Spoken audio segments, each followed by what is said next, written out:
उपदेश भूल गए। अर्जुन फिर करने लगे कायरपन की बात। योद्धा हो तुम, चाहिए तुमको रण की बात। पंच तत्व 10 इंद्रिया यह सर्वत्र समान। देह दशा जड़ रूप है, देही चेतन जान।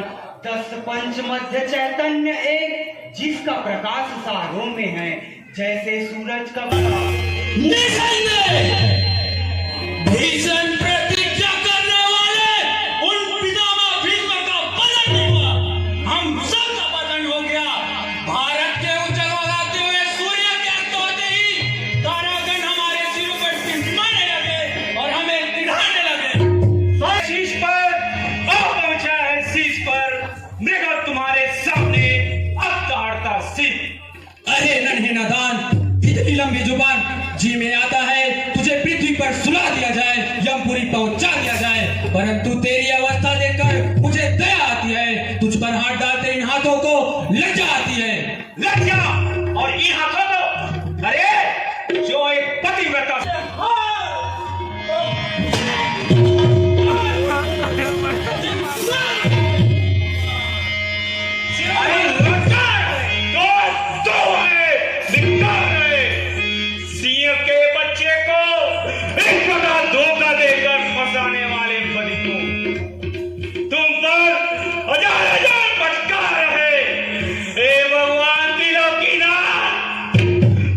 भगवान ना जाने आजकल मेरा माया नेत्र बरसा करता है। जब से आचार्य कौरवों के सेनापति हुए हैं, तब से कलेजा बराबर धड़का करता है। मैं जी को थामता हूँ बहुत, मैं जी को थामता हूँ बहुत, हाथों से फिसला जाता। ऐसा क्यों है अर्जुन? नाथ, जिन हाथों ने मुझको बाण द्वारा मारा, जिन हाथों ने विराट सेवा पद स्वीकारा, जिन हाथों ने करोदल को लेकर बांध भी डाला, वही हाथ हृदय के नाई बारंबार समझाते हैं और आज युद्ध स्थल में गुरुदेव से लड़ते हुए कांपते हैं। क्या निर्बल हो गए? नहीं नाथ, बल तो वही है परंतु साज उठाता हूँ उठाया नहीं जाता, साज उठाता हूँ उठाया नहीं जाता, राग जमाता हूँ जमाया नहीं जाता, राग जमाता हूँ जमाया नहीं जाता, उन नेत्रों से नेत्र मिलाऊं नहीं मैं, उठाया नहीं जाता, कमाऊं नहीं मैं, गांडी उठाऊं। भूल गए धनंजय, अपने जीवन का मुख्य उद्देश्य भूल गए, अपना आदर्श भूल गए, हमारा वह असोच्य नवसोच्यतम वाला उपदेश भूल गए। अर्जुन फिर करने लगे कायरपन की बात। योद्धा हो तुम, चाहिए तुमको रण की बात। पंच तत्व 10 इंद्रिया यह सर्वत्र समान। देह दशा जड़ रूप है, देही चेतन जान। 10 पंच मध्य चैतन्य एक, जिसका प्रकाश सारों में है, जैसे सूरज का गुप्त तेज चंद्रमा और तारों में है, उसी प्रकाश द्वारा शरीर चैतन्य दिखाई देता है। वह व्यापक, वह चैतन्य तत्व संपूर्ण सृष्टि का नेता है। वही सच्चिदानंद तुम हो, वही निज देश तुम्हारा, जो 3 गुणों से पृथक और पंचकोश से न्यारा है। वह वार जगत में कर्मलिप्त, वास्तव में वह निष्कर्मी है। दृष्टा दर्शन दृश्य वह ही ज्ञाता ज्ञान, सब उसके ही रूप है, सब में वही समान। कट सकता नहीं शस्त्र से वह, ज्वाला भी जला नहीं सकती। उड़ सकता नहीं पवन द्वारा, वर्षा भी बहा नहीं सकती। उत्पत्ति मरण सब कल्पित है, इसका उसमें है लेस नहीं। आनंद रूप वह स्वयं सदा, उसके स्वरूप में क्लेश नहीं। उसमें ही विविध शरीर सदा, बनते हैं मिटते जाते हैं। जिस तरह पुराने होने पर वस्त्र आदि बदलते जाते हैं। आत्मा गांध स्वरूप है, देह भ्रांति प्राण। इसी बात पर कहता हूँ अमिट दृष्टांत। मिट्टी के घड़े अनेकों हैं, सबके सब जल से भरे हुए। वे एक जगह या कई जगह या बहुत जगह से भरे। देखो रवि है आकाश प्रकाश मध्य छाया संपूर्ण घड़ों में है अटल एक ही महातेज माया संपूर्ण घड़ों में है। जिस घट को अवलोको जाकर मार्दंड दृष्टि में आता है, नाना स्वरूप में नाना विध नाना प्रकाश दिखलाता है। अच्छा अब घड़ा टूटता है, गल गया सहारा नहीं रहा, सूरज भी है छाया भी है पर वह उजियारा नहीं रहा। इसी तरह संसार में घट रूपी है देह, छाया रूपी जीव का निश्चित है ये देह। श्री सूर्य रूप है एक ब्रह्म जो सब पर तेज डालता है तो यथार्थ में एक तत्व पर नाना रूप भासता है। जो घड़ा टूटता जाता है वह सब मिट्टी है मिट्टी, छाया फिर दृष्टि निहाती यही भोगे की मल। छाया का आना जन्म हुआ, जाना मरना कहलाता है। सोचो अब जन्म न मरण का ही सब स्वप्न दृष्टि में आता है। इसी भांति संसार का चलता है सब कार्य। सोचो अब अर्जुन कहाँ और कहाँ आचार्य। तुम सच्चे बनो कर्मयोगी, निष्काम करो कर्तव्य सदा, निज ज्ञानानल में भस्म करो होतव्य और भवितव्य सदा। अपने अपने अनुसार सब प्राणी सुख दुख भरते हैं, तुम नहीं किसी को मार रहे, नर स्वयं मृत्यु से मरते हैं। अविचल होकर अपने पद में दृष्टि उचित कहलाती है। छत्री के यहाँ जन्म लेकर कायरता नहीं सुहाती है। सुन लिया और सब समझ गए, अब तुम मन में ना डरो अर्जुन, आचार्य आदि का ध्यान छोड़ अपना कर्तव्य करो अर्जुन।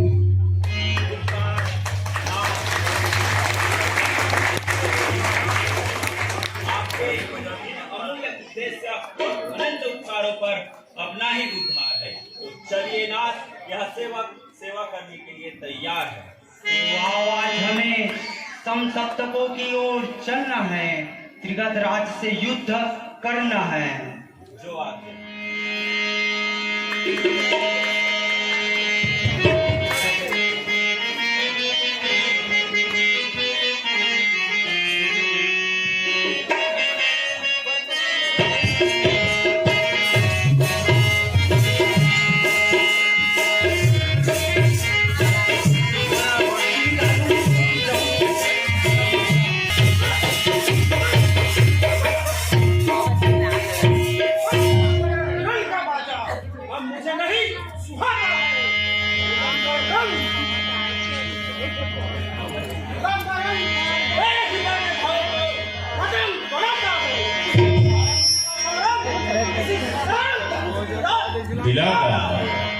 संग्राम में होती रही हरी, संग्राम में होती रही हरी, नित्य नित्य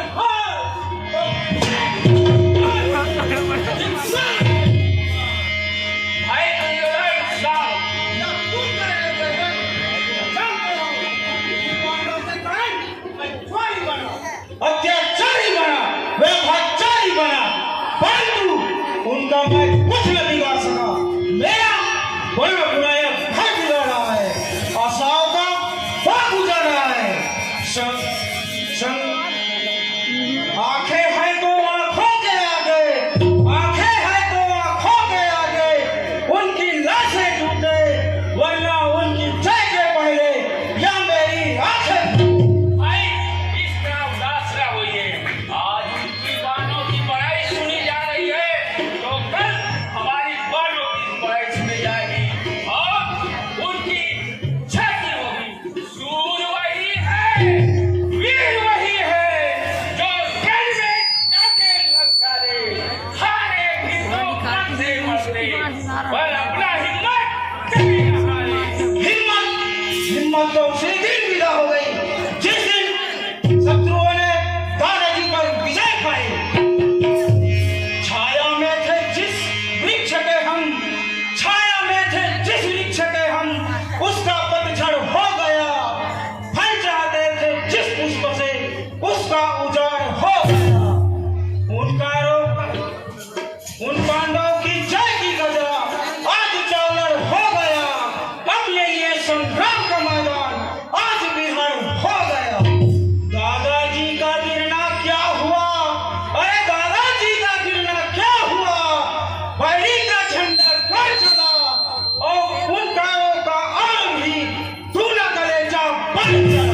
निसंदेह भीषण प्रतिज्ञा करने वाले उन पितामह भीष्म का पतन नहीं हुआ, हम सब का पतन हो गया। भारत के उछल लगाते हुए सूर्य के अस्त होते ही तारागण हमारे सिरों पर टिमटिमाने लगे और हमें तिढ़ाने लगे। दुशासन वो समय भी दूर नहीं जब दादा के मरने का बदला ले लेंगे। जिस छलिया का उत्पाद है हम कैसे उसी को देंगे। दादा के मरने का बदला उस कृष्ण चंद्र से ले लेंगे। हाँ, यही अब हमको यही करना होगा। उत्साह ऐसा ही रहा तो सफल सभी कार्य है। दादा नहीं तो क्या हुआ, उनकी जगह आचार्य। हाँ, यही दूसरा काटा है जो दूधारे का काम कर रहा है। आचार्य तो प्रकट में हमारी सेना के नायक है, परंतु वास्तव में उन विद्रोहियों के सहायक है नाम तो लोहे का मगर, है नाम तो लोहे का मगर। कांच की तलवार जब धार ही नहीं है तो क्या होगी यार सवार। जिस बेड़े पे जिस नाव पे आज है सवार, मल्लाह उसका मस्त यूं ही गा रहा मल्हार। अन्नदाता की जय हो। आचार्य आते हैं। आने दो। लो, झील भी है और यंत्र भी है और हमने यह हक ठानी है। आज सब प्रकट कर डालेंगे कि दूध में कितना पानी है। क्यों सूरत क्या किसी की चाल है, किसी के लिए भूचाल है चाल? कौरव ने कैसे किया? क्या ख्याल ही नहीं था। नित्य प्रति पांडव सेना की जय होती जा रही है और अपनी पराजय होती जा रही है, तो इसका दोष मैं किसे दूं? समय को या आपको, विधाता को या अपने भाग्य को? अभी से जल पर का प्रश्न उठाना, इतना बुलाना है लड़कपंद का। यह तो युद्ध की रंग है, कभी कुछ रंग है तो कभी बदरंग।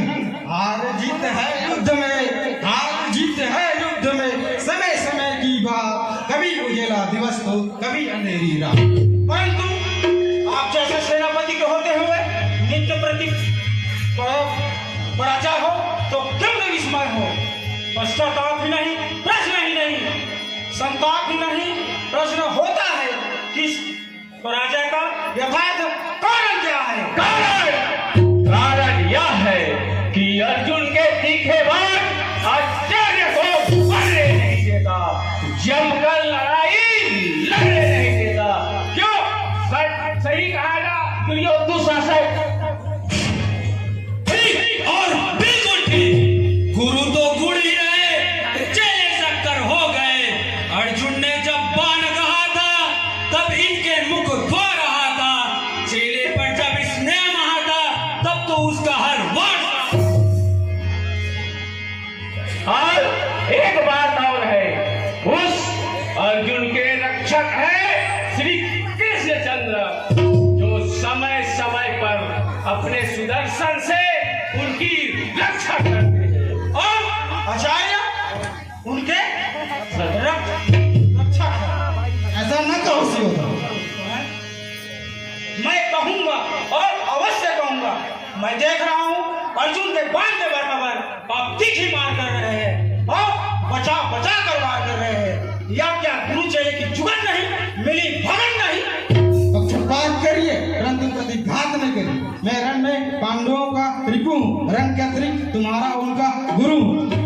ऐसा है? तुम ऐसा है तो क्या रण में और क्या घर में? सर्वत्र हमारी तरह से पांडव को अपना शत्रु समझिए। कदापि नहीं। ऐसे वचन न फिर कभी लाना जुबान पर। होता है राग बसेरा इश्क की तान पर, लड़ते हैं सुरवीर सदा अपनी आन पर। मान पे चिढ़ जाए यही धर्म एक है, मान पे मर जाए यही धर्म एक है।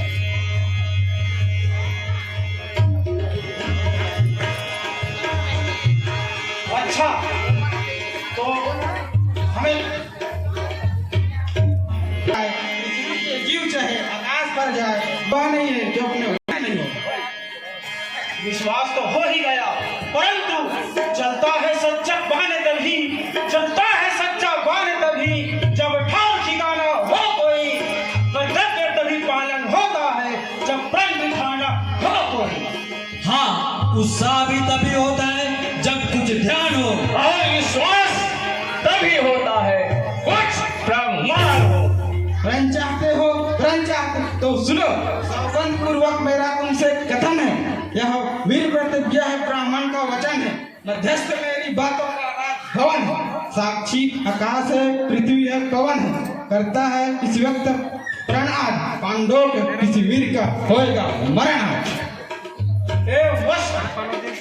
अब हमारे संशय का ह्रास हो गया, हमें विश्वास हो गया, हमने जो आपको क्रोध किया उसके क्षमा चाहते हैं और आपकी प्रतिज्ञा पूर्ति देखना चाहते हैं। तो सुनो, कान खोल कर सुनो, मैं सेना का आज वह व्यू बनाऊंगा जिसका नाम चक्रव्यूह है, जिसके द्वारा पांडवों को किसी वीर का मरण होगा, मेरा प्रण पारण होगा और तुम्हारा संशय निवारण होगा। उस व्यू को कौन वेदन कर सकता है? अर्जुन कर सकता है, परंतु उसका भय नहीं, वह सब तंत्रों से युद्ध करने में रहे, इस युद्ध आने का उसे समय नहीं।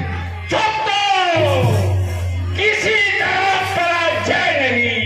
अरे अहंकारी भी, तूने द्रौपदी स्वयंवर के समय जो अपमान किया था, उस अपमान का बदला लिया जाएगा। चीफ सावधान और शिविर में सोने वाले सी आज युद्ध में लड़ेंगे, दम मत वाले सी। मैं भी इन दोनों हाथों से पकड़कर नकुल और सहदेव की खोपड़ियां खट खट लड़ाऊंगा, उंगलियों पर नचाऊंगा, उड़ाऊंगा मैं उन्हें गुड्डियों पर, उड़ाऊंगा मैं उन्हें गुड्डियों पर, नचाऊंगा मैं उन्हें उंगलियों पर। तो फिर मैं युधिष्ठिर को देख लूंगा, गदाघात से तोड़ दूं, गदाघात से तोड़ दूं, अंग अंग संपूर्ण गदाघात से दुष्ट का मस्तक कर दूं चुप। अच्छा, तुम सब मेरे पास हो, मुझे अत्यंत शीघ्र व्यू रचना है और तुम सबको उसे कुछ समझाना है। अपार महासागर में जो जहाज को लाया है मझधार, अपना वही है मुल्ला, अपना खेवन हार।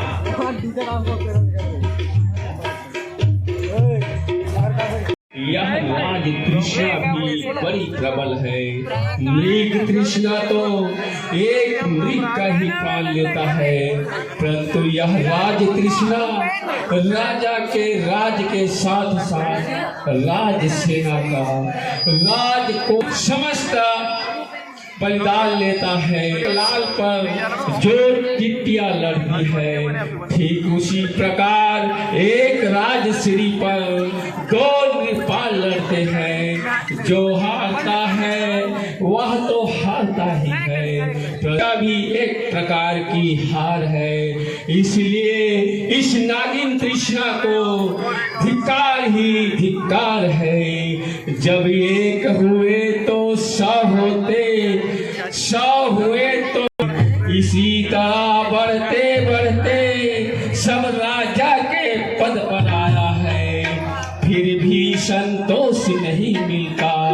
ऐसी यह डायन तृष्णा है। हाँ, आयु नष्ट हो जाता है, पर ये तृष्णा का नाश नहीं होता।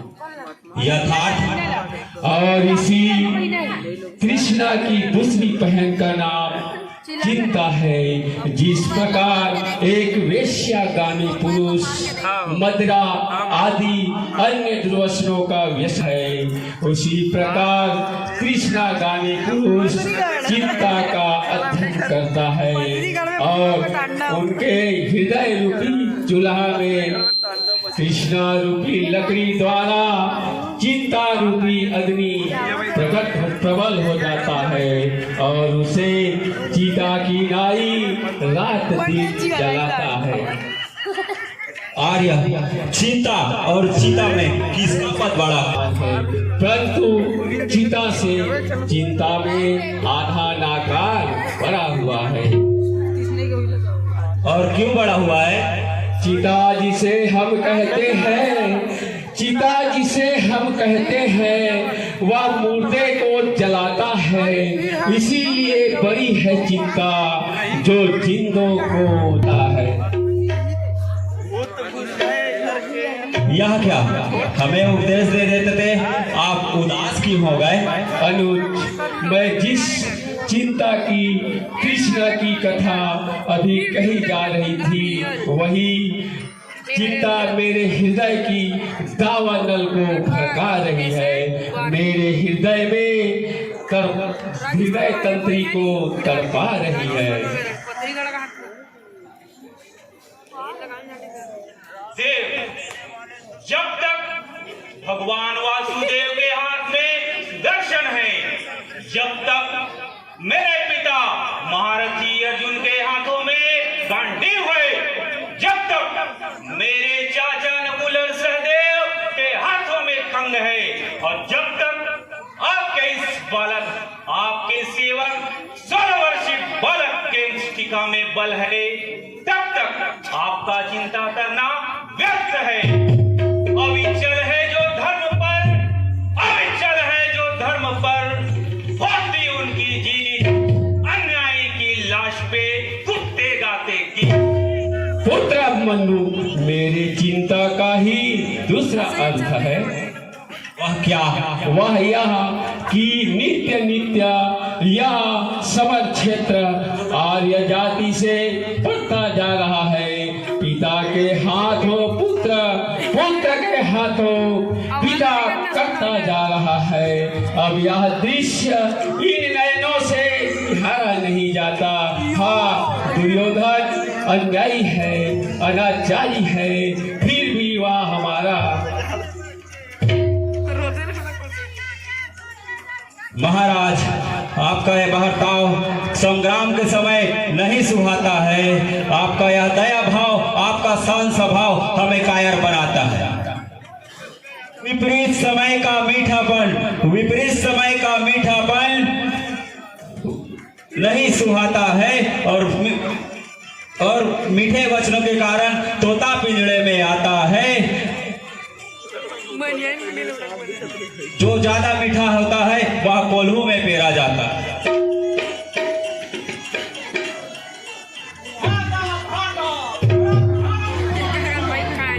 कैसा अत्याचार है, ये कैसा हाहाकार है।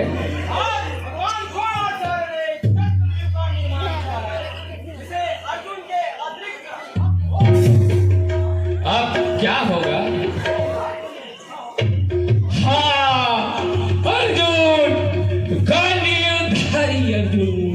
तुम्हारी अनुपस्थिति में बहुत बड़ा अनर्थ होने वाला है। तुम्हारा सब परिश्रम, मेहनत व्यर्थ जाने वाला है। जाओ जाओ, गदाधारी भीम गदा चलाते हुए शत्रु सेना को प्रस्थान करो।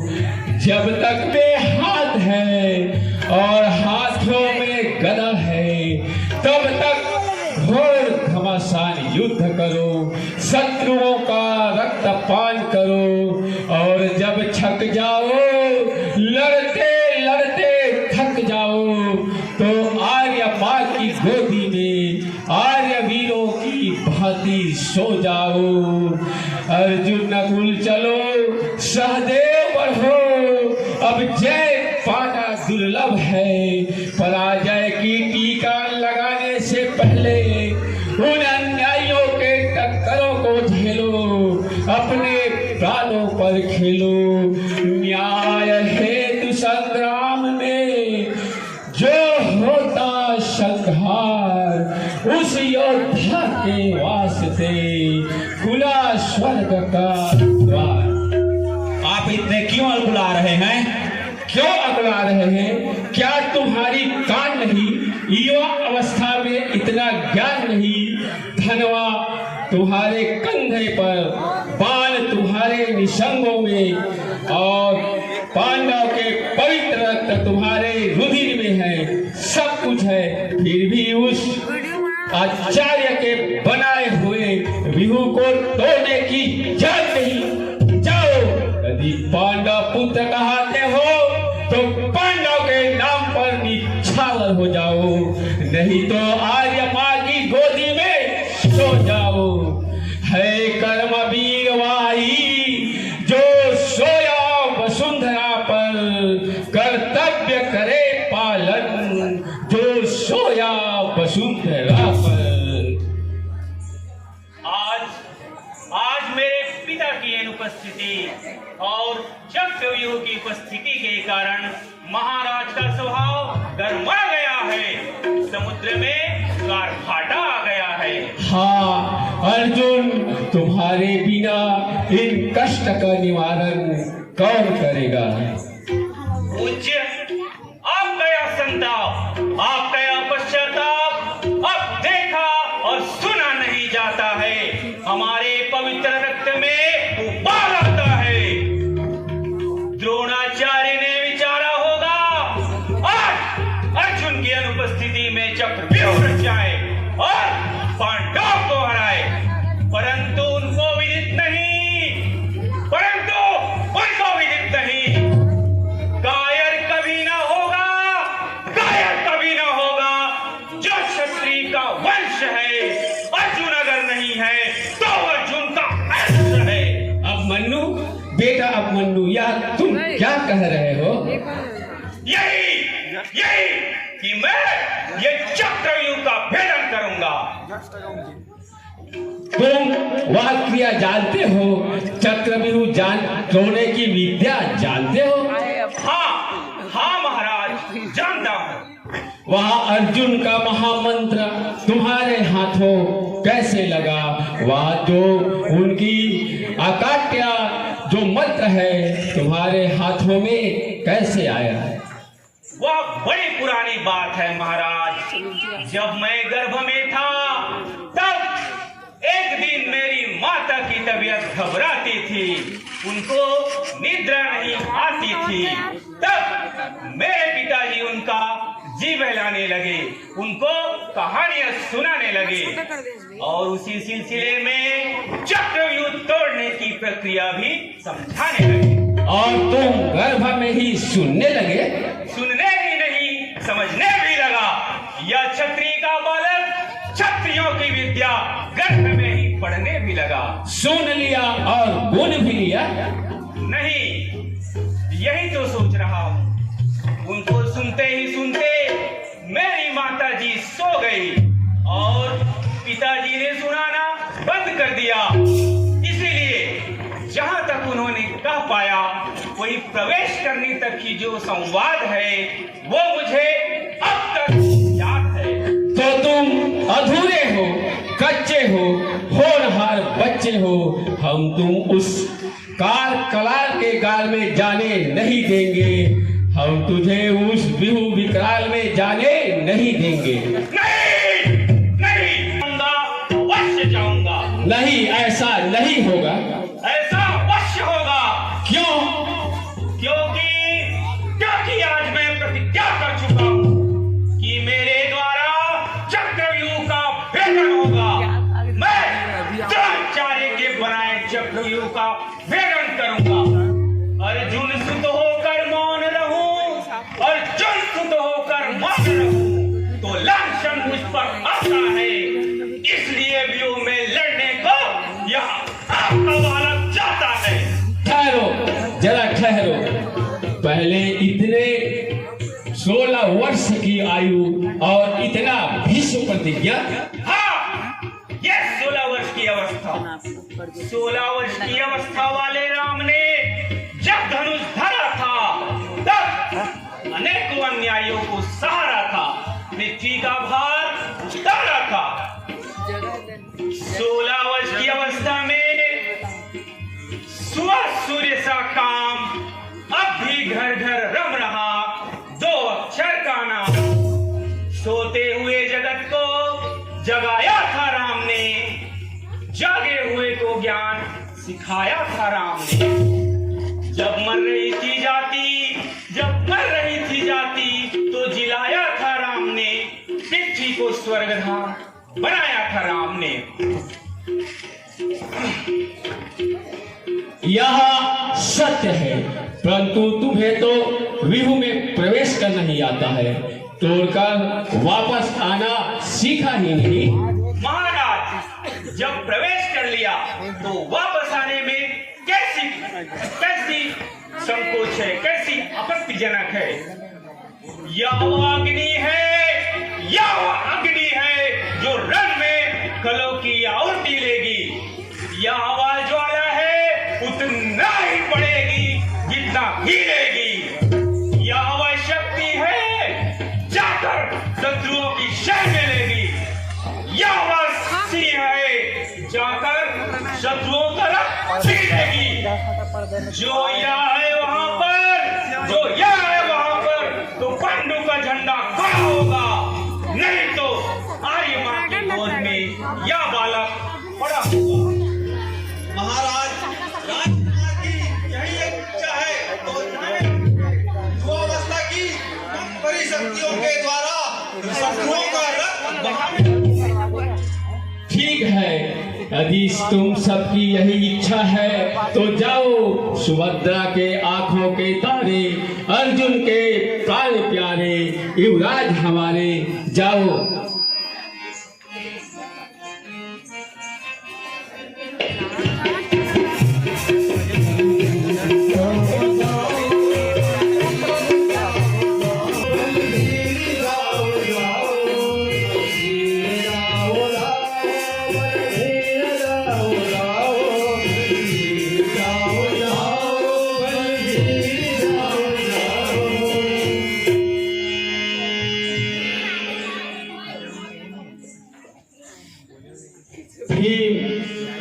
जब अभिमन्यु चलने लगा तो मेरे हृदय में धूसा सा लगा।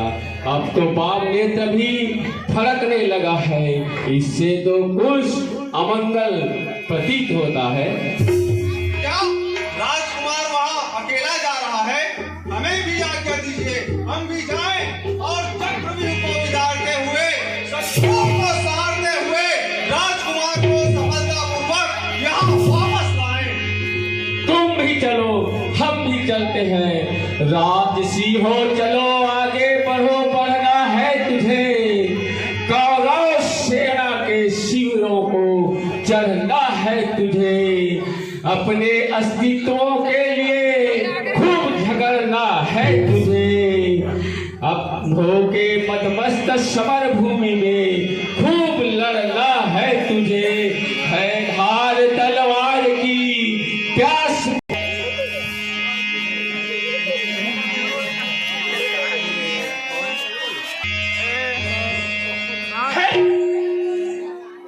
हृदय पर धक्का लगा, हृदय पर धूसा लगा। जब मैं वीरता की ओर बढ़ता हूँ तो प्रेम मुझसे कहता है, मुझसे लड़ता है और मुझसे क्रोध करता है। अच्छा याद आया, नींव में ठंडक है तभी तो वह कड़वा है।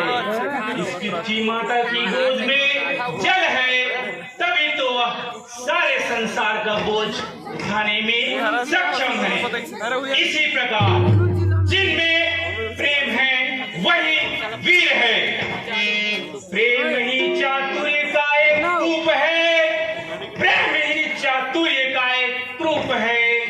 प्रेम ही जगमगाता धूप है, प्रेम ही संसार में सार है, प्रेम ही परमात्मा का रूप है।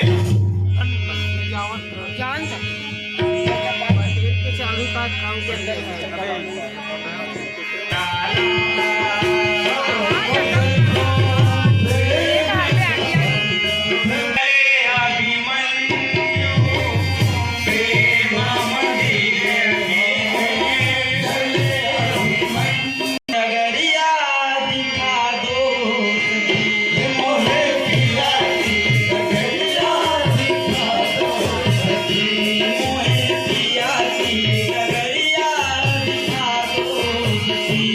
Oh, hey.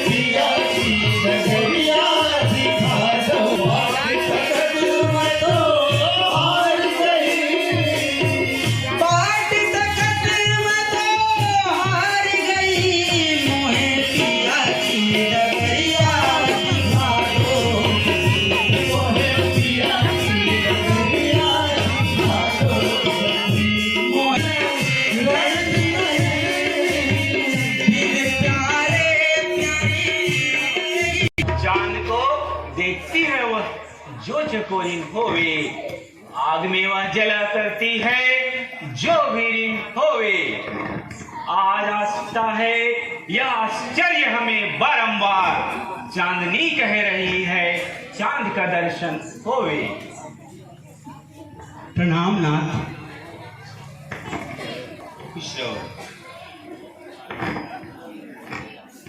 आए आए मेरी ही विरह रात्रि में मेरे चंद्रदेव आए, दोज की चंद्रमा की नाई 2 दिन बीते दर्शन पाए।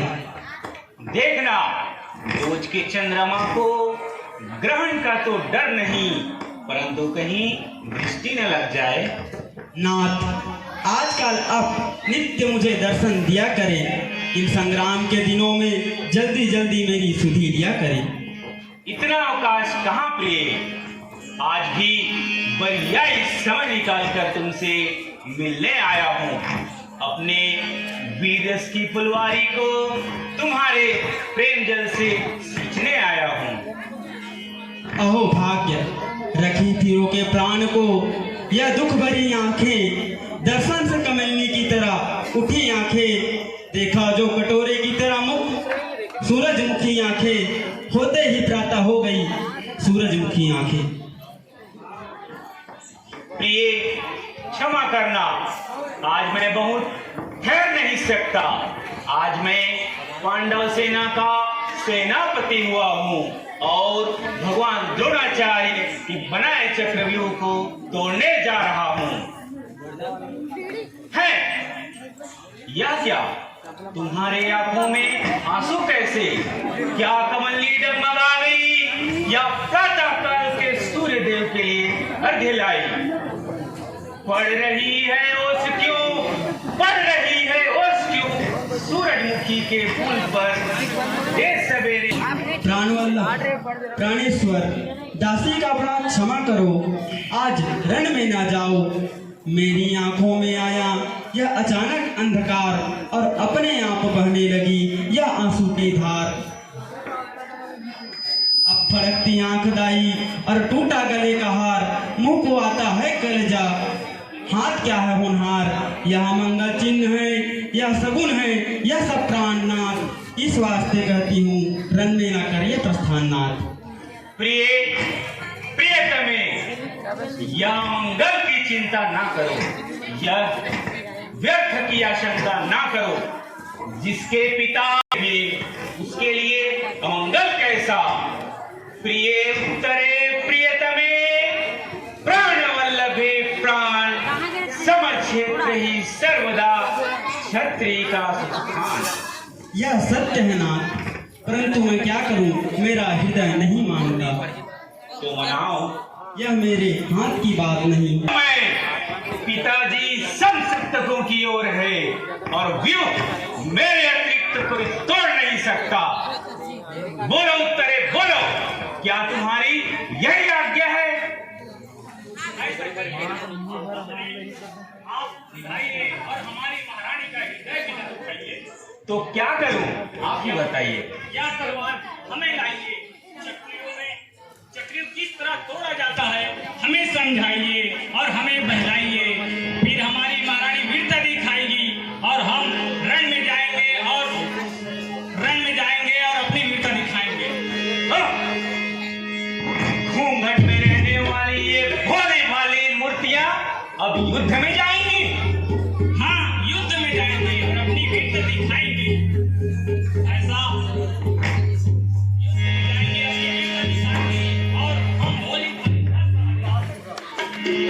भालों पे खेलेगी या भोली देखना, सीनी की शिकार आए और गोली देखना, रक्त शत्रुओं के रक्त में जब होगी होली देखना। इन मेहंदी लगाने वाले हाथों ने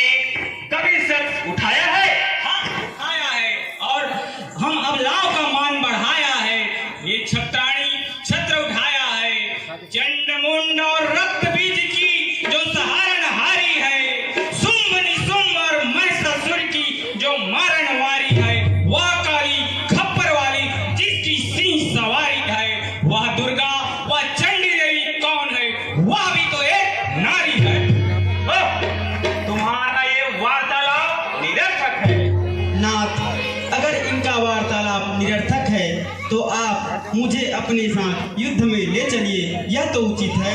यह भी अनुचित है। क्या युद्ध में कभी पुरुषों के साथ स्त्रियां भी जाया करती है? हाँ, जाया करती है। आर्यवर्त का इतिहास देखिए, दशरथ की सहायता के लिए, इंद्र की सहायता के लिए कत्य के राजा दशरथ युद्ध में गए थे और उनकी रानी उनके साथ गई थी। ठीक है, रथ के पहिए की कील निकल गई थी। उस समय रथ के कील के स्थान पर रानी कैकेयी की उंगली थी। यह सब सत्य है, परंतु उत्तरे तुम्हें हो क्या गया है? तुम वीर पुत्री वीर वाला होकर इतना डर क्यों रही हो? कायरों किसी बातें कर क्यों रही हो? अरे तुम छत्राणी हो, छत्राणियों किसी चेष्टा करो और प्रेम पूर्वक उत्साह सहित मुझे इस समय विदा करो। नाथ, यह सत्य है, परंतु मेरा हृदय नहीं मानता। तो सुनाओ और ऐसे तुम्हारे देह के स्नेह को विसर्जन करो जो तुम्हें अधर्म के मार्ग पर ले जा रहा है।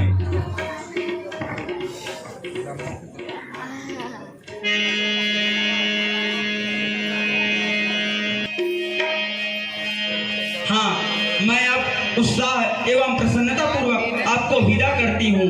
जाओ प्राणेश्वर, जाओ प्राणवल्लभ, जाओ रणकेसरी की तरह रण में गरजते हुए जाओ। उनकी सेना को मारो, उनके वीर को विदारो, उनके वीर को सिधारो। तुम आगे आगे जाओ, मैं पीछे पीछे आती हूँ। पवित्र पुष्पों से बनी हुई माला लाती हूँ। अगर युद्ध के स्थान पर आपने जय पाई तो उसी पुष्प के माला को आपके हृदय से लगाकर आपसे आलिंगन करूंगी और युद्ध के स्थान पर शत्रुओं के मान पर, पांडवों की शान पर, वीरों की आन पर आप बलिदान भी हुए तो मैं वीर पत्नियों की तरह, सती स्त्रियों की तरह अपना देह का विसर्जन करूंगी और स्वर्ग में आपका दर्शन करूंगी। होती है वीर वंशजों की देवियां कैसी, महलों में जैसी होती है रमणियां कैसी। दिखाऊंगी मैं विश्व को, आंखें है तो देखो, भारत में हुआ करती है छत्राणियां कैसी। धन्य उत्तरे, धन्य। तुम स्त्री नहीं स्त्रीरत्न हो। अच्छा, अब मैं जाता हूँ। एक बार मुझे माता जी से भी मिलना है और उनको भी श्रद्धा के साथ प्रणाम करना है। यही आर्य संतान का है आमोद प्रमोद, सच्चे सुख की जगह है माता ही की गोद, माता ही की गोद। शरण पकड़ने की माता को झुकी नेत्र हमारी है, बड़ो भक्त करो स्वागत, महारानी पधारी। प्रणाम माता। बेटा बंधु, मैंने सुना है कि आज तुमने पांडव सभा में युद्ध में जाने की प्रतिज्ञा की है और बड़े महाराज ने तुम्हें युद्ध में जाने की आज्ञा भी दे दी है। हाँ माता, आपके आशीर्वाद से रण करके संग्राम में जाता हूँ मैं आज। ऐसा आशीर्वाद तो पूर्ण हो सबका। यदि ऐसा है तो देर क्या है, हमारा नेह तजकर आर्य माँ से नेह जोड़ोगे, तनयाचार निर्मित आज चक्रव्यूह तोड़ोगे। आपके आशीर्वाद से, आपके चरणों के प्रताप से जननी का जो जननी का है, जननी का जो जननी का है, वह शंका कहीं न खाता है। बैरी क्या सम्मुख काल भी आए तो उस पर भी जय पाता है। यदि ऐसा है तो विलंब क्या है, युद्ध भूमि का जाने वाला वीर इस स्नेह भूमि पर क्यों ठहरा हुआ है? ये उत्तरा के प्रेमाश्रु तुम्हारी नैया को डुबो देंगे, युद्ध पथ पर तूफान उठा देंगे। जाओ पुत्र, जितनी जल्दी हो सके युद्ध भूमि में जाओ। यदि उत्तरा से स्नेह रखते हो तो युद्ध में ऐसा कौशल दिखाओ जिससे वह राजरानी के दिखाओ। जिससे मैं राजमाता के पद पर पहुंचूं। डूबते हुए अपने पुत्र को उठाना तो चाहती हूँ, मगर मैं इस समय मार दूंगी और युद्ध भूमि में जाते हुए अपने पुत्र को यह उपहार दूंगी।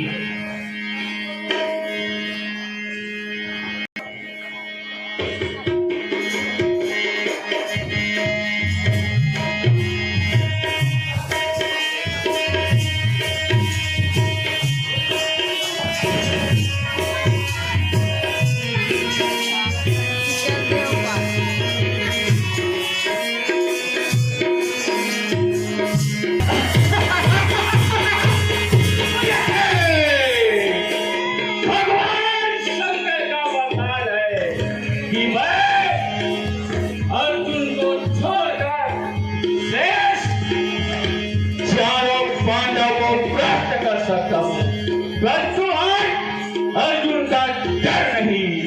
अरे भीम, युधिष्ठिर, नकुल, सहदेव, यदि तूने सर उठाया तो समझ लेना तुम्हारा सर नहीं।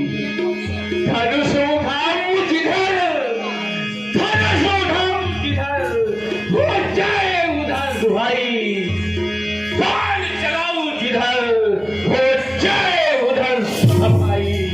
पूरे व्योम पर धूल न दे सूर्य बिन दिखाई। इसी प्रकार आज मैं करो खंड इसी जगह पर आ जाए, इसी जगह पर आ जाए। अरे पांडव चाहे तो मेरे उंगलियों पर नाचेंगे कंड और चम।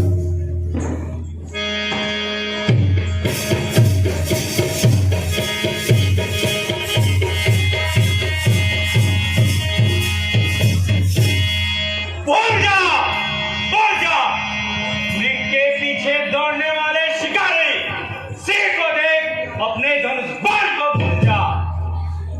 जा जा, सुध मोहे बच्चे, कहीं मेरे क्रोध की तुलसी से तेरा दूध न फट जाए। मेरे मुंह में वो दूध नहीं, मेरे मुंह में वो दूध नहीं जो तू शिर से बिलगत जाए। डरता हूं तेरी अग्नि से कहीं और उबालना आ जाए।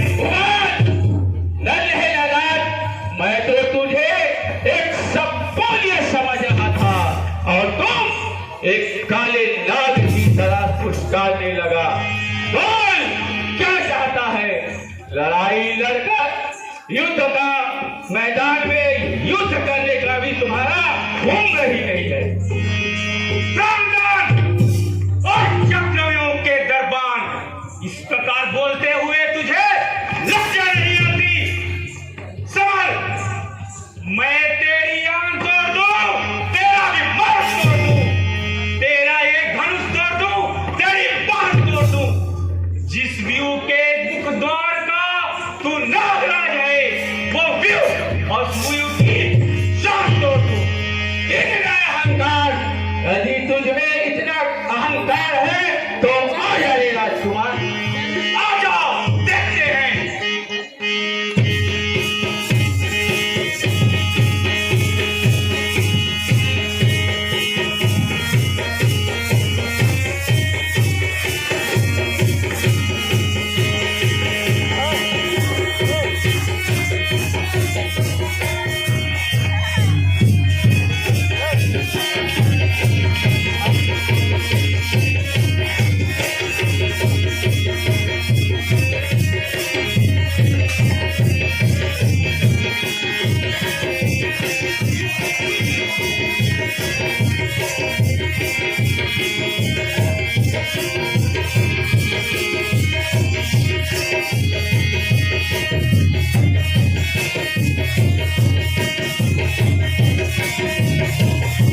उसको मारना महापाप है। मूर्छित पड़े योद्धा का शीश काटना शत्रुओं के लिए पश्चाताप है। दूरिया काटा हुआ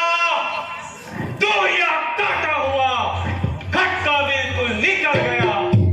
व्यू है सामने और मार डांटना भूल गया।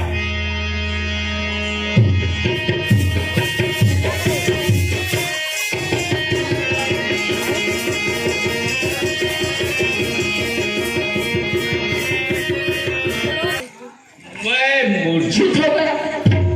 एक नन्हा नादान मुझे मूर्छित करके इस बिहू के अंदर चला गया।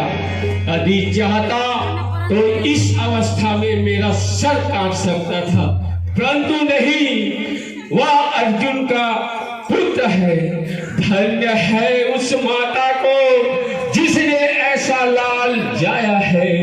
धन्य है उस पिता को जिसने ऐसा लाल पाया है। धन्य है इस देश को जहां ऐसा कर्मवीर जन्म लेकर आया है।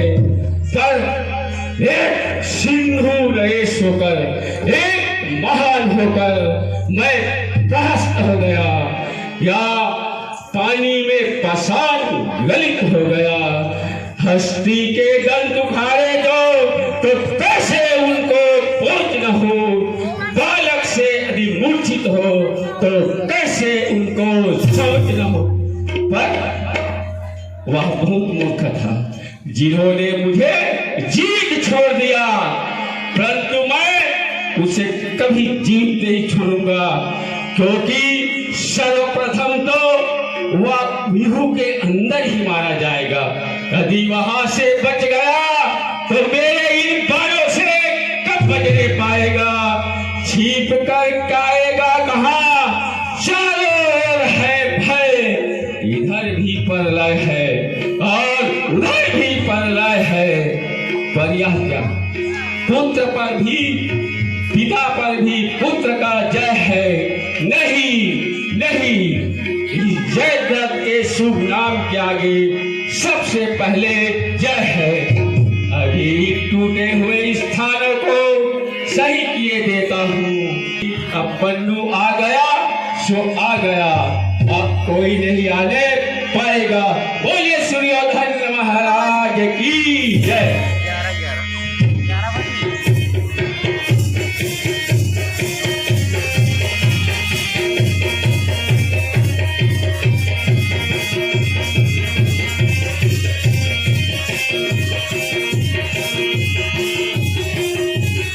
बहुत सारा छान के देखो भैया।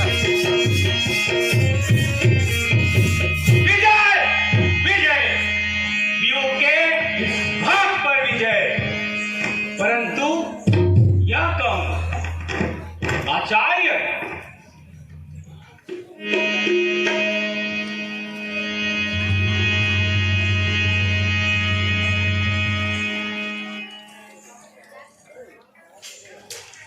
धन्य प्रणाम करने के लिए पहले बाण का लक्ष्य मेरे चरणों पर करना। यह अर्जुन के पुत्र वीर अभिमन्यु का है। आचार्य समझ जाइए, आज दादा से नाती का संग्राम है। पुत्र, मैं तुम्हें परामर्श देता हूँ कि तुम यूं से निकल जाओ, व्यर्थ प्राण न हो। बनाया व्यू था दुर्योधन अधिक के चिढ़ाने पर और मुझसे बुद्धि है दिखाने पर। नहीं मालूम था आ जाएगा बालक निशाने पर। दया और धर्म में लड़ाई होने वाली है, भलाई में जाने क्या बुराई नहीं। दादा आप ये क्या कह रहे हैं? यही कि तुम लौट जाओ। क्या अर्जुन सुत होकर मैं उल्टा लौट जाऊं? नहीं आचार्य, नहीं। अगर आपको मेरी अवस्था पर जरा भी विचार हो तो आप मेरे आगे से हट जाओ। मेरे निर्दोषी धनुष को गुरु हत्या, ब्रह्म हत्या, वृद्ध हत्या का दोष न लगाओ। देखो, मैं फिर कहता हूँ, मान जाओ। मैं फिर कहता हूँ, तुम मेरे आगे से हट जाओ। तुम मेरे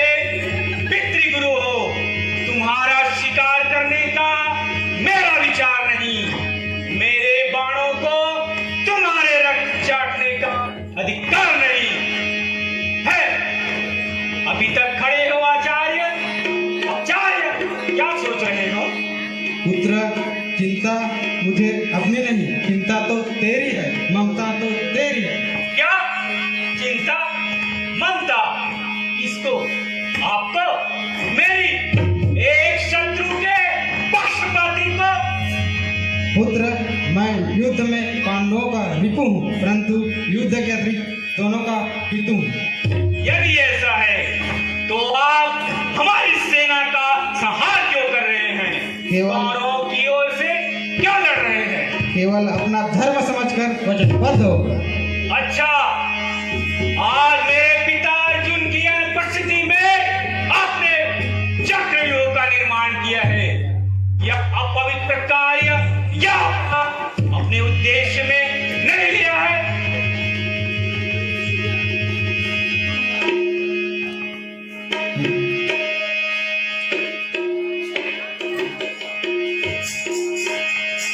उस चक्रव्यूह में किस पांडव को किसी वीर का मरण हो। चिंता नहीं, कर्मवीरों को अन्याय की चिंता नहीं। बस दादा गुरु सुन लो, या मेरा भेद स्वीकार करो। अपने शिष्य के पुत्र का यह भेद स्वीकार करो। मुझे आज क्या होगा? बाण धनुष उठाता हूँ तो हाथ फिसलते, बाण प्रत्यंचा से बाहर नहीं निकलते, और उसके तीर के बराबर तीखी मार करे, वार पर वार करे। है क्या है? कान पे गाता को यह गीत है, युद्ध जो हो रहा है वो धर्म की विपरीत। क्यों नहीं लड़ते? हृदय क्यों आपका भयभीत है? आचार्य युद्ध बालक से करे, यह अनरीत है, इसलिए इस युद्ध में अभिमन्यु तेरी जीत है।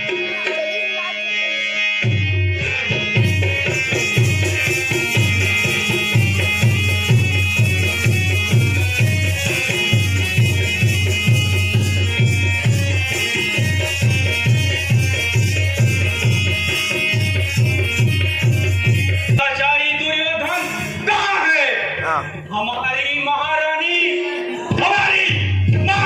द्रौपदी की साड़ी उतारने वाला वो दुशासन कहाँ है? आ पहुंचा है शीश पर, आ पहुंचा है शीश पर। देखो तुम्हारे सामने अब दहाड़ता सिर। अरे नन्हे नादान, इतनी लंबी जुबान, जी में आता है तुझे पृथ्वी पर सुला दिया जाए, यमपुरी पहुंचा दिया जाए, परंतु तेरी अवस्था देखकर मुझे दया आती है। तुझ पर हाथ डालते इन हाथों को लज्जा आती है। लज्जा? और इन हाथों को? अरे जो एक पतिव्रता सती नारी की साड़ी खींचते हुए भी न लगाए थे, जो अपनी बड़ी माता, मेरी बड़ी माता महारानी द्रौपदी की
तुम मेरा शिकार नहीं, तो महात्मा भीम का भोजन है। तो उनकी प्रतिज्ञा पूर्ति का समान है, क्योंकि महात्मा भीम ने यह प्रतिज्ञा की है कि तुम्हारे खून से महारानी द्रौपदी की बालों को सींचेगा। इसलिए अब जा रे कायर, और अपनी रानियों के आंसू में डूब के मर जा। मेरे बाणों की धारा में प्राण न गवा। अकेला मैं फंसा तो हूं, अकेला मैं, मगर इसकी नहीं चिंता। शूरवीर अपने प्राणों की कभी करते नहीं चिंता। अपने प्राणों का रोग नहीं। हाँ, जो वीर होते हैं उनके प्राण हमेशा बाणों की नोक पे रहते हैं। उन्हें किसी की माया, किसी का मोह नहीं होता। आ जाओ चाचा साहब, आपने सोचा होगा आज अर्जुन बहुत दूर है, कुछ चक्रव्यूह रचाए और पांडवों को हराए, मगर तुमको यह खबर नहीं। आनंद उसी के राग में है, आनंद उसी के राग में है, जिसके सुर में सच्ची धुन है।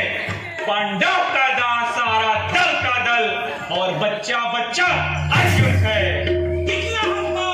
हाँ, तुम्हारे कानों का पर्दा हिलाने के लिए। हाँ, तुम्हारे म्यान से तलवार को निकालने के लिए। हाथों में लोहा और हथियार। हाँ, देख, ये नन्हे नन्हे हाथों का ये हथियार तुम्हारे योद्धाओं को यमपुरी पहुंचाने के लिए है।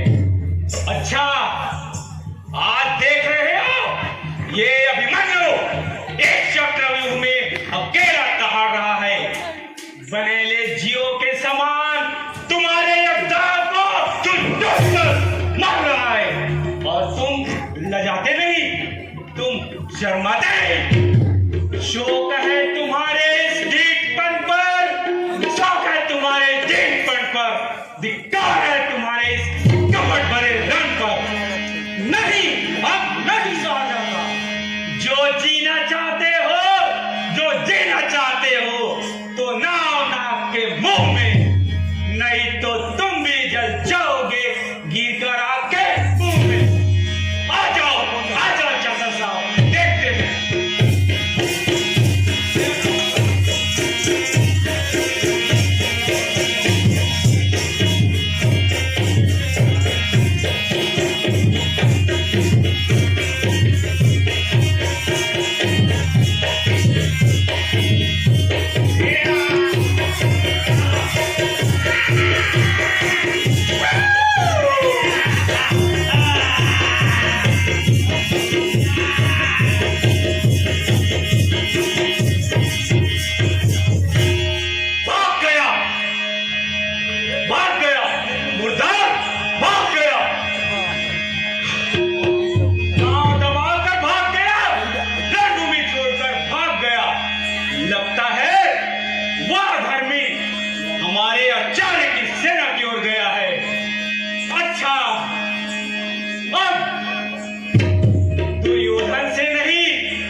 बदला दिया जाए। खड़ा दुर्योधन के लाल, न्याय सही हो जाएगा योद्धापन का, न्याय इस समय ही हो जाएगा योद्धापन का। रक्त प्रबल है अर्जुन का, या प्रबल है दुर्योधन का। आजा रे राजकुमार।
मुझे माया जाल से निकलने का प्रयास करना चाहिए।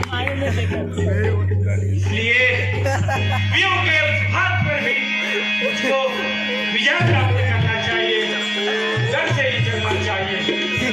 अगर रास्ता निकल आए, अगर रास्ता निकल आए,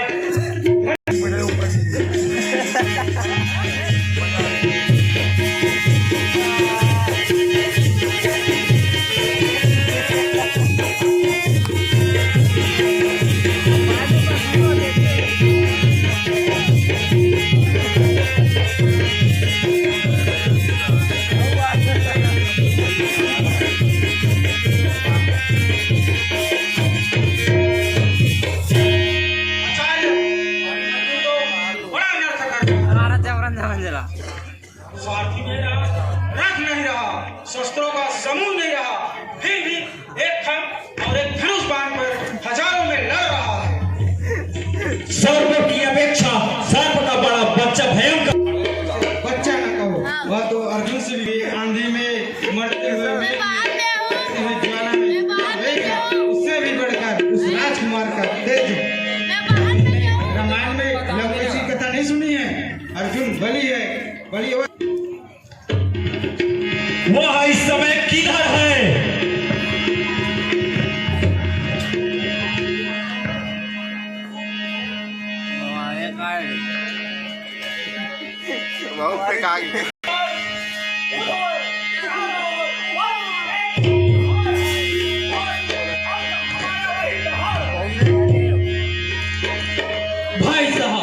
भाई साहब, मैं इस समय जो समाचार लाया हूँ वह बड़ा कष्टकर है। क्या खबर? कहते हुए देह कांपती है, जीवा हाँफती है। अभी अभी अभिमन्यु ने महाराज शल्य के कनिष्ठ भ्राता का, हाँ, उसी योद्धा को सहारा बुरे समय पर, बुरी जगह पर, बुरी तरह मारा और आपके पुत्र लक्ष्मण को भी मौत के घाट उतारा। देखिए वह पड़ा है बेचारा। आज अभिमन्यु के हाथों सबका सत्यानाश है। देखिए वह आपके प्रिय पुत्र की भी लाश है। हाय, एक क्या मेरा नन्हा सा फूल सा बच्चा जिस पर अभिमन्यु, अभिमन्यु, अब तक तो मैं शांत था, अब तक तो मैं शांत था, अब चल गया जुनून, अब तू जाता है कहाँ? करूँ खून का खून। महाराज, इस समय सारी सेना में विषाद है। अभिमन्यु के हाथों अश्वमेध, कुंजर, द्वारका आदि आदि और अनेक यादव मारे जाते। मैंने तो पहले ही कहा था, हजारों योद्धा सहारे कर चुके हैं।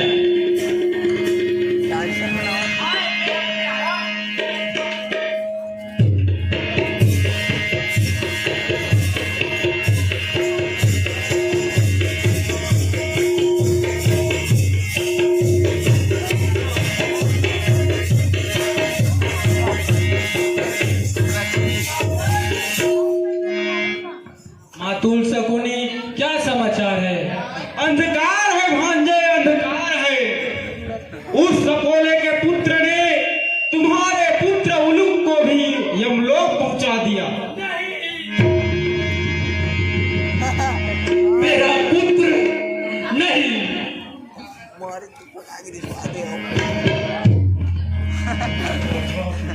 अरे वो क्षत्रिय की संतान, यह रोने रुलाने का नहीं, वीरता दिखाने का समय है। बेशक अब हमें यही राय करनी चाहिए। हाँ, अभिमन्यु को मारने का उपाय करना चाहिए। उपाय? और मदद छुड़ाने को है। उपाय उचित तो यही है कि हम सब सात वीर यहाँ उपस्थित हैं। 14 हाथों से बचकर उसके लिए जाना असंभव है। इसलिए मैं तो कहता हूँ सब उसे घेर घाल लो और मार डालो। इसी में अपना हित है। फंसी हो कीच में नौका, फंसी हो कीच में नौका, तो सब हबल को लगाते हैं कि एक छप्पर मिलकर सभी हाथ उठाते हैं। परंतु यह धर्म नहीं, अधर्म। एक 16 वर्ष के बालक को 7 वीर मिलकर एक साथ मार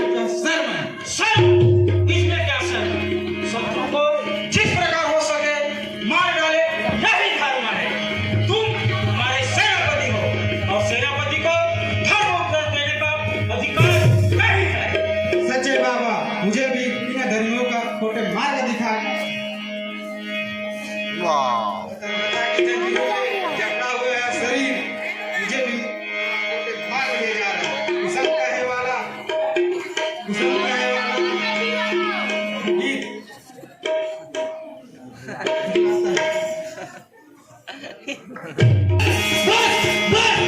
चुप रहिए, देखिए अभिमन्यु इसी ओर आ रहा है।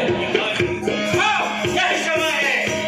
जिस प्रकार हो सके खेलो, मारो, तुम्हारा अधिकार है। यह ऐसे नहीं जूझा। अब क्या दे रहा है?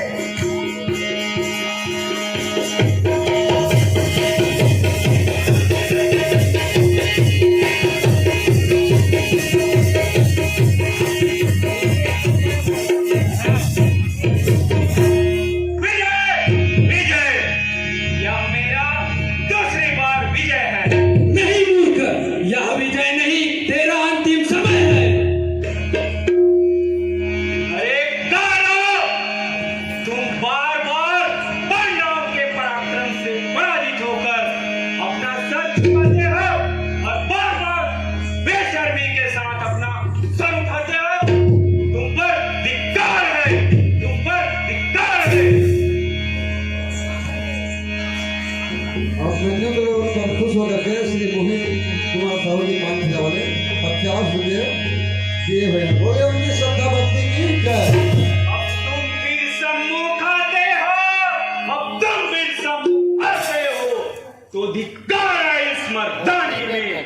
यदि क्षत्रियपन की लाज हो तो डूबो चुल्लू में पानी अभी प्रकट हुआ जाता है कि दूध किधर है और पानी किधर है। और वे मारे किधर है?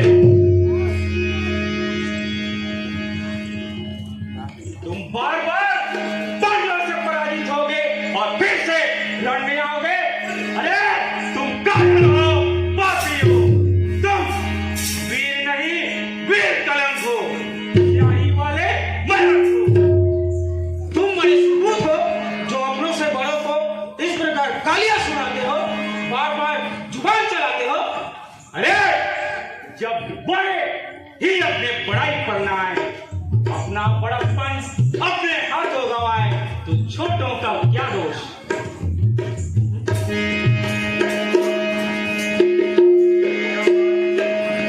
नहीं, हम आज भी तुम्हारे साहस पर प्रसन्न है और तुम्हारे वीरता पर संतोष है। यदि ऐसा है तो इस भतीजे की रग रग में चाचा की मोहब्बत का जोश है, सच्चा सत्कार है। अगर आपको इस बालक पर सच्चा प्यार है तो यह बालक भी आपको बारंबार प्रणाम करने के लिए तैयार है। यही बात है, बिल्कुल यही। तो आ जाओ, अपने इस खड़ग और धनुष को फेंक और बैठ के पीड़ा को बुलाने के लिए प्रेम मेरे गोद में बैठकर प्रेम मांगनी से शेख।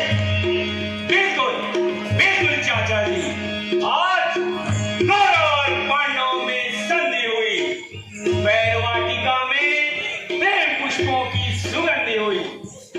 चाचा जी लीजिए, आपका यह बालक आपको गले लगाने के लिए तैयार है।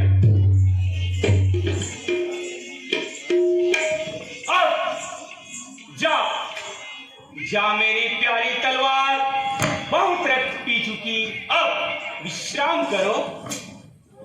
जाओ मेरे धनुष, जाओ मेरे बाण, अब तू भी पयान कर।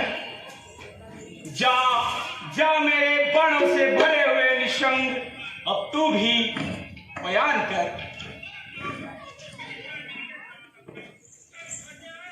और आओ आओ चाचा जी, तुम्हारा यह भतीजा तुमको गले लगाने के लिए बेताब है।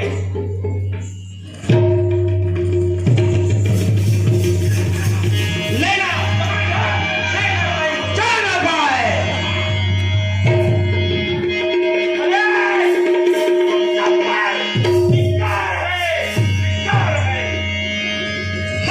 हमारी जैसी युक्ति पर तूने विश्वास कर लिया।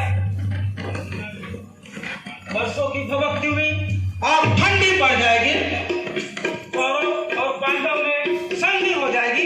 तेरी इस भोलेपन पर बलिहार है। अरे जो वीर होते हैं वही तो भोले होते हैं। भोलापन तो शूरवीरों का श्रृंगार है। क्या दादा गुरु, क्यों आपके होते हुए ये क्या अत्याचार है? यह वीर नहीं, यह वीर नहीं। गुरुदेव तुम तो बलवान हो, आचार्य हो, धर्मज्ञ हो, बूढ़े हो, सुजान बोलो, क्या यही कर्म है बलवान का? मैं जानता हूँ पुत्रा, तुम पर घोर अत्याचार है। मेरा भी वचन आज मुझ पर भार है। अब हमारी दया पर तेरी जीवन और मरण का आधार है। गांव के बच्चे नदी किनारे के भीगे अब क्या चाहता है? या प्राणों की भीख। और तू जैसे नरपिशाच से, अरे भीख मांगना तो भिखारियों का कार्य है। क्षत्रिय, सच्चे क्षत्रिय ऐसी वस्तु भी कभी नहीं ले सकते। नहीं, जो तू मांगे वो हम तुम्हें दे सकते हैं। क्या दे सकते हो? हाँ, दे सकते हैं। तो वो उस तरफ मेरी पड़ी हुई तलवार लाकर दे दो। यदि मैं सुभद्रा का लाल हूं तो उस तलवार से तुम सबको मारता हुआ, तुम्हारी सेना को चीरता फाड़ता हुआ इस रणभूमि से विजय पाऊंगा और अपने सेना की ओर प्रस्थान करूंगा। धन्य क्या मरते मरते ऐसा माल मांगना मेरा मन्नू का काम है। यही तेरी आन बान शान है। भाई साहब, तलवार उन हाथों में पहुंची और बस मैदान ही मैदान है। नहीं, क्या सुयोधन इतना ज्ञान है? क्यों दान देने वाले दानियों, अब क्या देदार है? ऐसा कठिन दान देने के लिए सुयोधन लाचार है। तो है, धिक्कार है। सिंह के बच्चे को इस प्रकार धोखा देकर फंसाने वाले बलि को तुम पर हजार हजार फटकार है। हे भगवान त्रिलोकीनाथ, तुम साक्षी हो। हे आकाश पे विचरने वाले तारागणों, तुम देख रहे हो तुम्हारा अभिमन्यु और रणभूमि में अकेला दौड़ रहा है और इस रणभूमि में आज इसका देहावसान होता है। आर्य माता की गोद में यह आर्य पुत्र आज बलिदान होता है। प्रिय प्राणादि के उस तरह तुम कहो, तुम्हारा यह प्रेम पात्र, तुम्हारा यह शस्त्री चंद्र अब इन राव केतुओं के घेरे में आ गया है। आज इस शरीर रूपी आकाश से इसका प्रस्थान होता है। माता सुभद्रे, तुम कहो, आज यह तुम्हारा जगमगाता दीप आज प्रस्थान होता है। अभिमन्यु का बयान होता है। चाचा, पिता, मामा, लेना, अगर तुम्हारे गांडियों में बल हो, अगर तुम्हारे सुदर्शन में शक्ति हो, अगर महावीर भीम के हाथों में बल हो, तो इन अन्यायियों से तुम्हारे बल की हत्या का बदला। अरे कायरो, पापियों, मैं तुम सबको भी परास्त कर दूंगा। माता के दूध को ले जाने वाले निर्लज्जो, क्षत्रियों के वंश को कलंकित करने वाले कायरों, सुनो, मेरे लिए यह पृथ्वी है पर्यंत और तुम्हारे वास्ते ये वीर कलंक।